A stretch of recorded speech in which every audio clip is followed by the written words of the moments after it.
Hi HT Kids! My name is Hannah and I am on the HT Kids team. And today I am doing something very exciting. I'm having a picnic, but not just any picnic. It's really rainy outside this week, and so I've decided to have an indoor picnic. I'm surrounded by nature and I've got my food here. I can't wait to eat it. But I had a problem. We ran out of cutlery. We have no clean knives and forks. They're all in the dishwasher and I can't be bothered to clean them. So I had a great idea.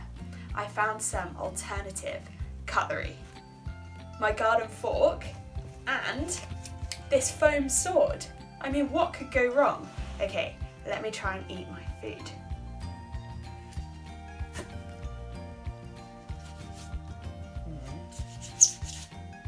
That's not really working. That's not going to work either. Oh, I'm really hungry. If only we had enough knives and forks. I'm going to need to think of a different solution. And while I do, why don't we all go and sing the action song and play the game together?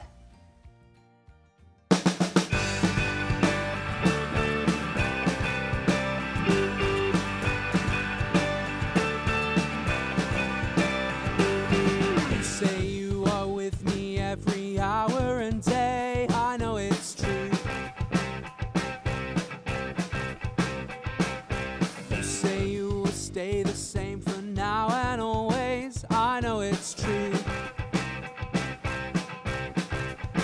For every breath and rainbow speaks of faithfulness. For you are God, our Father.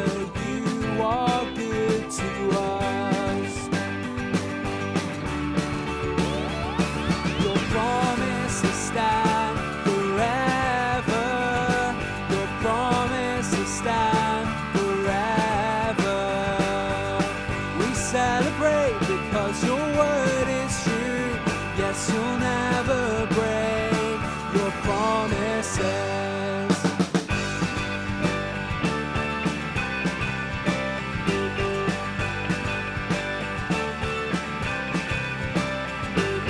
You say you will listen when I call out to you. I know it's true. You say you will finish what you started in me. I know it's true. Whoa. For every breath and rainbow speaks of faithfulness. For you are God, our Father. You are good to us. Good to us. Your promises stand forever. Your promises stand forever. We celebrate because your word is true. Yes, you'll never break your promises. Even on the darkest night, you'll shine your light. Even on a hopeless day, your hope remains the same. Even on the darkest night, you'll shine your light. Even on a hopeless day, your hope remains the same.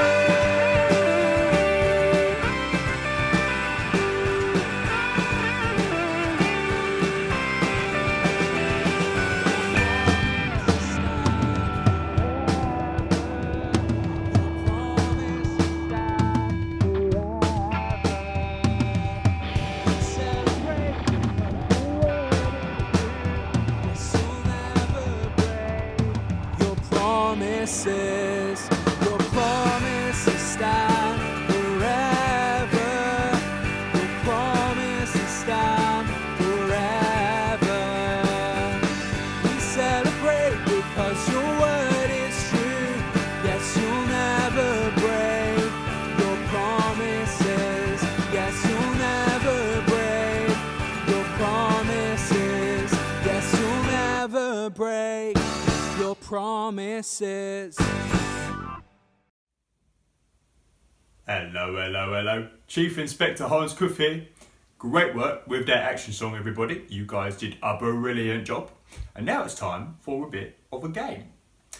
I've got a bit of a problem and I need some of your detective skills to give me a hand. See, I've lost some of my memory. I mean, I've been in the police force for a long time and maybe it's just overwhelming remembering all the names. But I've lost some memory and I've actually forgotten the names of a few songs. So, this game is called Cop of the Pops. And what I need you to do, I'm going to play you the tunes of some of the songs that I can remember. But I need your help to remember the names so I can put them on the playlist for the annual police force Christmas party at the end of the term, alright? So, here's how it's going to work. I've got my ukulele right here to play for you lovely people. I've also got my wonderful kazoo, the best instrument in the world. I'm going to play you the tune and you just got to tell me what the name of the song is. So, here's the first one. There's a little clue that comes to mind. I think it has something to do with nighttime. Don't know if that helps you. Let's see if we can remember what it's called.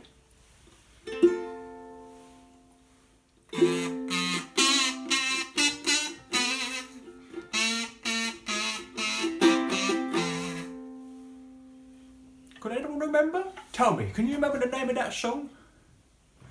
Oh yeah, that's right. Twinkle, twinkle, little star. Bonus points if you also said the alphabet song, because apparently it's both of them. I heard both there coming through the screen. Right, next one. The clue for this one is, it has something to do with it being really, really cold. See if you can work it out.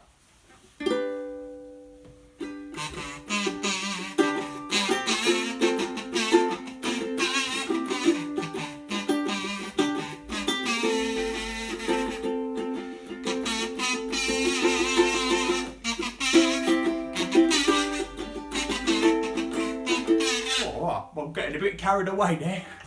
Can you remind me what that one's called? Can you tell me? Let it glow? What was that? Let it snow? Oh, let it go. That's the one. I remember now with that film with the weird snowman. That was a good one. Right, next one. This one might have been the most recent song you ever sung, apparently. I hear there's a clue that comes to mind.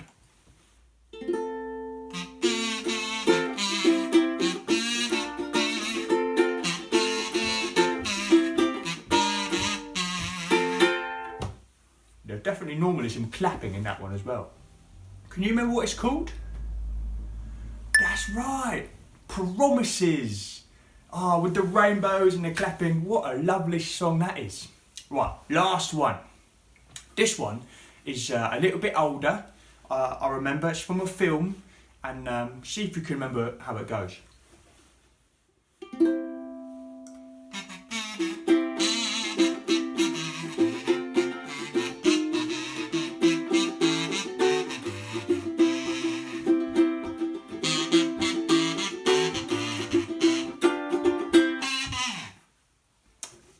That was quite fun. What was that one called? Can you remember? Anybody? Yeah, bare necessities. A simple bare necessities. Oh, well done everyone. That was Cop of the Pops and we remembered all 4 of the song names. Great work. Well, that's all from me, Chief Inspector Hans Cuff, for today. I'm going to hand over now to Mark for the next episode of his vlog. I heard he's feeling a little bit hungry, so let's go and find out what's going on, shall we? Over and out.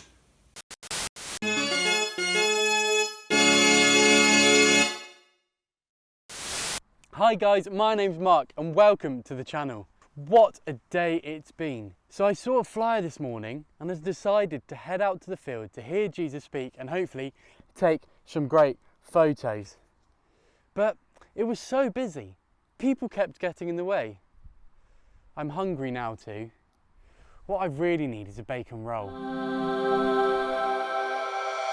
they handing out food? Gotta go. See ya. Hello, HT kids. Pete here. And today there's a huge crowd gathered in the wilderness and they're starting to get hungry. Let's read the full story.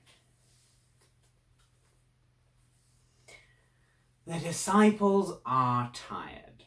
They've been all over the countryside telling people about Jesus. Let's get away, Jesus says, somewhere quiet where we can rest. So they head out into the wilderness, the place where it all begins. But when they get there, the crowd has followed us, groans Peter. There goes our holiday. This is a bigger crowd than ever before, and more people keep arriving.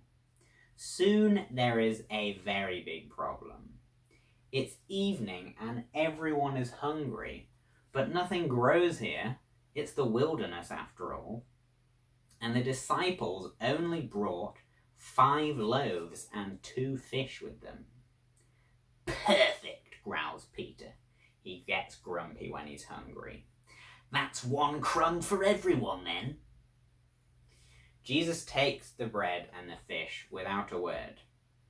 He thanks God for the food and sends the disciples out to share it with the crowd. How is this going to feed 5,000 people? Asks John as he hands out the bread. But something strange is happening. The bread and the fish don't run out. There's enough for everyone, and more. The disciples go out and gather the leftovers. Each of them comes back with a full basket. It's starting to get dark now. The disciples are yawning as they munch on their bread. Head back across the lake, Jesus says to them. I'll catch you up. Peter is a lot happier now he's had something to eat. He gets the boat ready to sail, and they set off across the empty lake.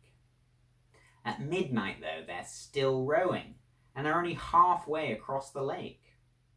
I'm rowing as fast as I can, shouts John, but the boat is hardly moving. There's a strong wind blowing against them. Through the dark, someone sees a shape. It's a ghost! John drops one of the oars. Everyone jumps back. A figure is walking on the water towards them. Don't be scared, shouts a familiar voice. I'm here. It's Jesus. And then he's there in the boat with them, and the wind has died down. Whew. It's been a long day. Food in the wilderness, in the place where nothing grows. Jesus in the boat when they needed him most. The sun begins to rise. This story is taken from Mark chapter 6, verses 30 to 52. Let's find out what Mark's doing next.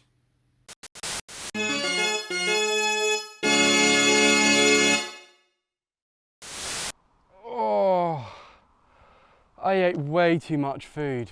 I mean, they kept passing around bread. It's not my fault. Also, I heard an amazing story. Jesus' friends left earlier to go to the other side of the lake. But then Jesus followed later on, walking on the water. What? Keep it on the down low though. People are starting to get a bit suspicious of Jesus. They're happy with Jesus being a good healer, or a good teacher, or a good man. But Jesus, the Son of God? That's risky living. I've got to go. It's a long walk back and I can't miss a moment of this story. Wow, what a great vlog from Mark. Hi everyone, I'm Isabel, and you've just joined me as I am getting ready for a picnic. I think I've got everything I need. I've got cups, I've got plates, and I've got a picnic blanket. Perfect. Or have I forgotten something? What else do we need for a picnic?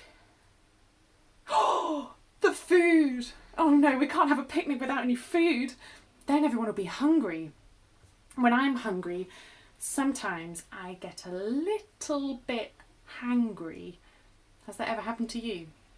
When you're hungry and then you get a bit grumpy and angry and hangry. It's definitely happened to me. And I think in our Bible story today, Peter was a little bit hangry. Jesus and his friends had gone for a rest, for a little holiday together. But when they arrived, all of the crowds had followed them. And it was a huge crowd, more than 5,000 people. That is a lot of people. And all of them are hungry and tired from their long walk. Jesus knows that the crowds are hungry, and so he says to his friends, "We're going to feed the whole crowd." Great! But what are we going to feed them? Jesus' friends looked at the little store of fish and bread, and they wonder, how is that going to feed all of these people? 5 bread rolls, 2 fish, and 5,000 people. That's not enough. It's impossible. But with Jesus, there is always enough. He turns the little packed lunch into a feast for 5,000 people. And he doesn't just give them a little crumb each. Everybody eats until they're full. And there's more. There were leftovers. There was more than enough. Each of Jesus' friends went round and they filled up a basket full of leftovers. They'd been worried that there wouldn't be enough, but there was food to spare. That can happen to us too. We get scared that there won't be enough. We get worried and anxious, and so we grab hold of things and we don't want to share them because we're worried there won't be enough for us. But where Jesus is king, there's always enough. Jesus cares about the people. He loves them and he knows what they need. Those people needed food to eat to fill their tummies. But Jesus knows that what people really need isn't just food and water and money or nice things. He knows that what we really need more than anything else is Jesus himself. What we need more than anything is Jesus. Later in the day, Jesus' friends were out on the lake. And they were worn out and they were worried. They were worn out because the wind was blowing really hard. And they were worried because they were rowing as fast as they can, but the boat doesn't seem to be moving at all. They need Jesus, but Jesus is still on the other side of the lake. There's no way he can catch up with them now. It's impossible.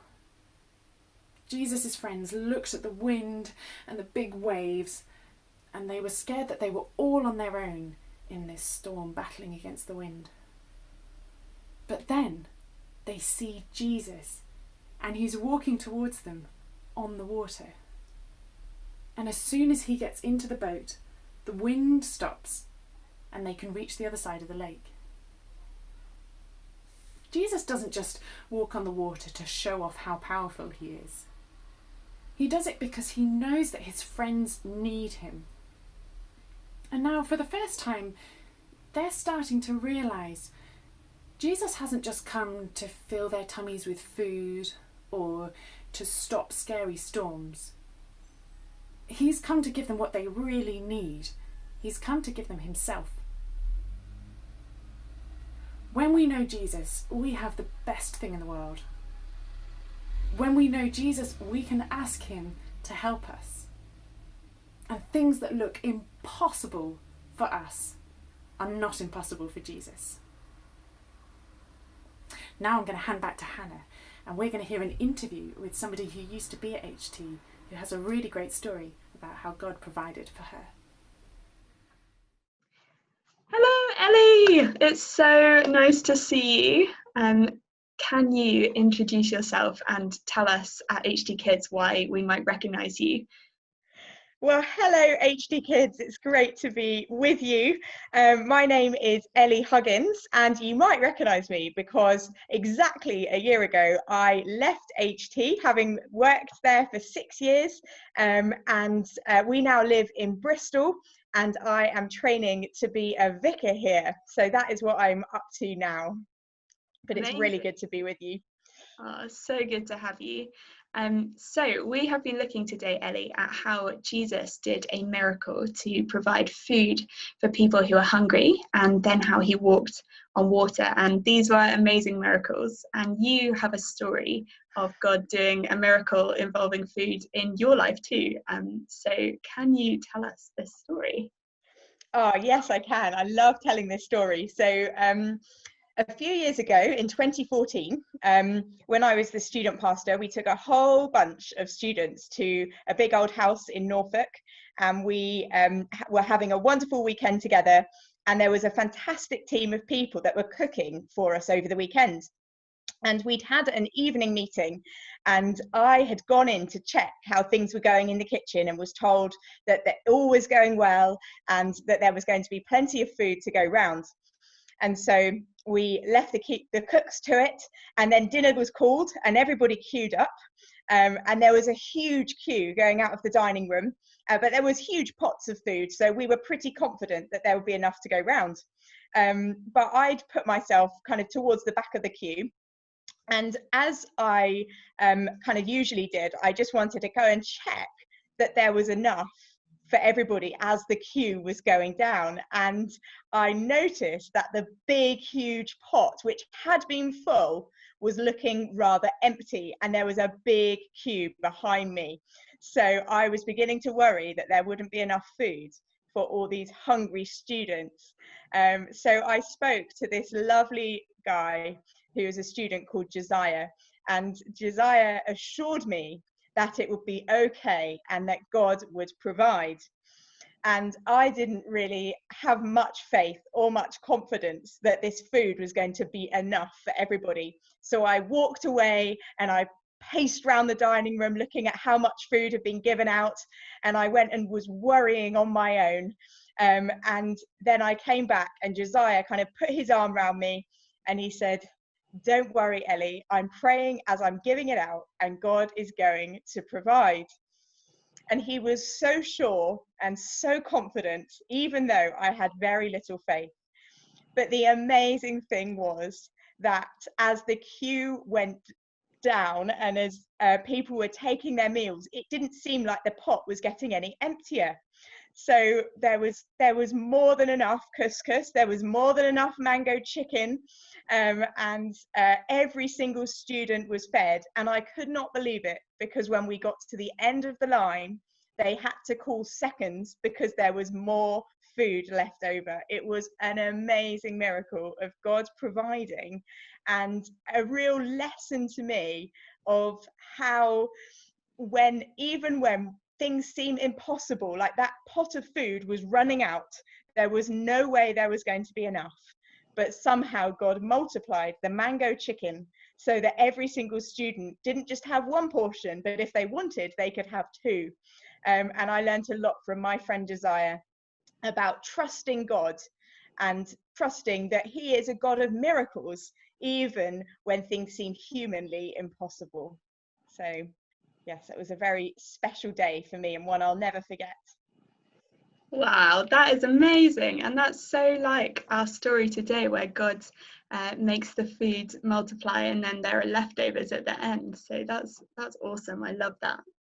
Wow, thank you so much for sharing that with us, Ellie. And we are going to hand over to Becca now to think a little bit more about this. So bye, Ellie.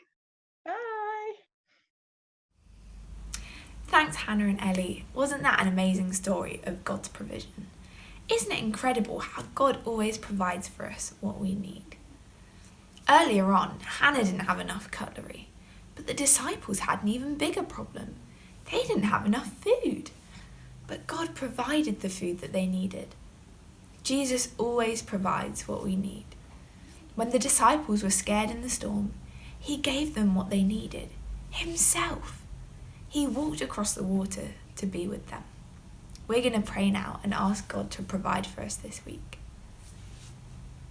Father God, we thank you that you always know what we need. We pray that you'll provide for us this week. We ask that you'll be with us because you are everything we'll ever need. Amen. Well, that is all for this video. If you head over to our website, you'll find some crafts and activities. We love to see what you've all been up to, so please send any photos or videos to our email or share on our Facebook page. We hope that you have a great week. Bye!